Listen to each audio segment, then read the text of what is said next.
हमारे देश में संविधान है, लोकतंत्र है, चुनाव आयोग है, परंतु संविधान वह है जो आपको सूट करता हो। मैं आरडी भारती और आप देख रहे हैं बिहारी सुल्तान।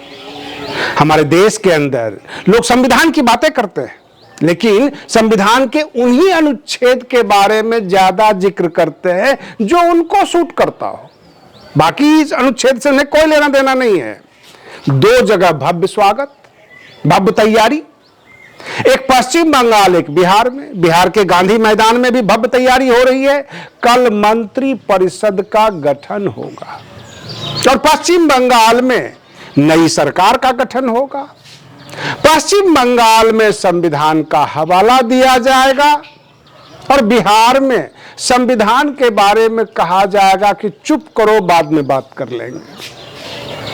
अब मैं कैसे बोल रहा हूं इन बातों को, तो मैं बता दूं कि ममता दीदी जैसे अड़ गई कि हम इस्तीफा नहीं देंगे, तो संविधान के अंदर अनुच्छेद खोजा गया कि भाई इनको कैसे हटाया जाएगा, तो गवर्नर साहब यानी राज्यपाल उन्हें टर्मिनेट करेंगे, बर्खास्त करेंगे, तब जाके नई सरकार की गठन होगी। तो वहां संविधान लागू है और संविधान का सहारा लिया जाएगा। लेकिन बिहार के अंदर कल 11 विधायक जो है जदयू के और 11 मतलब 12 जो है बीजेपी के शपथ ग्रहण करेंगे मंत्री पद का। इसमें जदयू में कहा जा रहा है कि निशांत जो कि नीतीश कुमार के पुत्र हैं, उनको भी बनाया जा सकता है कैबिनेट मंत्री और डिप्टी सीएम का भी पद दिया जाएगा। तो जदयू से 3 डिप्टी सीएम हो सकते हैं और मंत्रालय तो मिलेगा ही मिलेगा। सवाल ये उठता है कि हम इस वीडियो के शुरुआत में अपने दर्शकों के सामने ये कह दिया कि संविधान वह जो आपको सूट करता है, वह नहीं जो आपको सूट नहीं करता। तो जैसे ममता दीदी अड़ गई वहां पर, तो संविधान का सपोर्ट लिया गया, संविधान का हवाला दिया गया कि गवर्नर इंपावर्ड है, वहां के राज्यपाल की जो वर्तमान मुख्यमंत्री उनको बर्खास्त करके नई सरकार का गठन कर लिया जाएगा। लेकिन वही संविधान बिहार में इसलिए लागू नहीं होगा क्योंकि संविधान में यह भी कहा गया है कि एक व्यक्ति जब बगैर किसी सदन का सदस्यता लिए हुए कोई मंत्री पद लेता है तो 6 महीने के अंदर उसको यह साबित करना होगा कि वह कौन से सदन का सदस्य है, विधान परिषद, विधानसभा। तो ये सारी चीजें दीपक प्रकाश के ऊपर लागू होती है जो उपेंद्र कुशवाहा के पुत्र है और सूत्रों के हवाले से खबर है कल वो फिर मंत्री बनेंगे। प्रश्न ये उठता है कि दीपक प्रकाश के 6 महीने पूरा हो गए, 2-4-10 दिन रह रहा है। अब प्रश्न ये उठता है कि चुप्पी साध के उनको मंत्री बना दिया जाएगा और महीने दिन में चुनाव भी होना है विधान परिषद का, तो उनको विधान परिषद का सदस्य बना दिया जाएगा। अगर आप विपक्ष में हैं, आप सत्ता विरोधी हैं, तो आप कोर्ट केस वगैरह कर सकते हैं। कोर्ट ने कई बार ये कह दिया है कि नहीं ये तो गलत है और असंवैधानिक है, लेकिन कोर्ट का फैसला बाद में होगा, उससे पहले वो विधान परिषद का सदस्य बन लेंगे। लेकिन नैतिकता क्या कहती है? क्या भारतीय जनता पार्टी जदयू सबके सब नैतिकता को ताक पे रख दिया? कहा जाता है कि नीतीश कुमार जो है परिवारवाद के नाम पर 0% टॉलरेंस रखते हैं और प्रधानमंत्री मोदी भी। प्रधानमंत्री मोदी को अखिलेश यादव में परिवारवाद दिखाई देता है, तेजस्वी यादव में परिवारवाद दिखाई देता है। क्या निशांत कुमार और दीपक प्रकाश में कोई परिवारवाद नहीं है?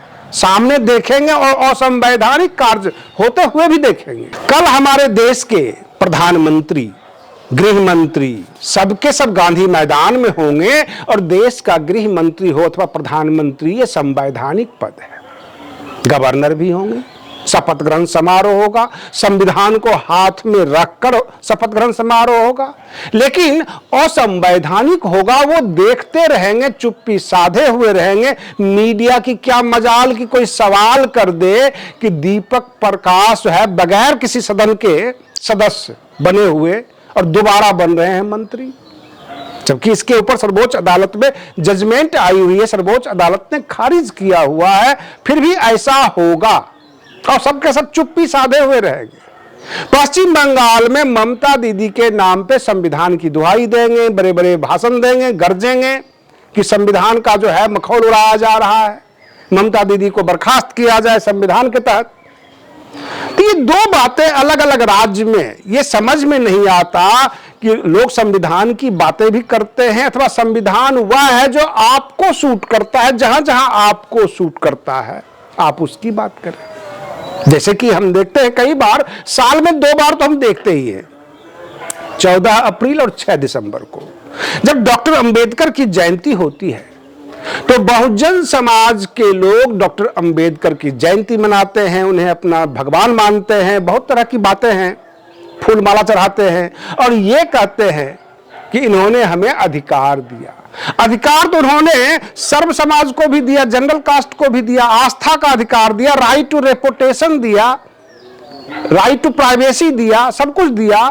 395 अनुच्छेद है संविधान में और एक अनुच्छेद बहुजन समाज के नाम पे दिया गया कि डिप्रेस क्लास को मुख्य धारा में लाने के लिए हमें कुछ व्यवस्था करनी होगी।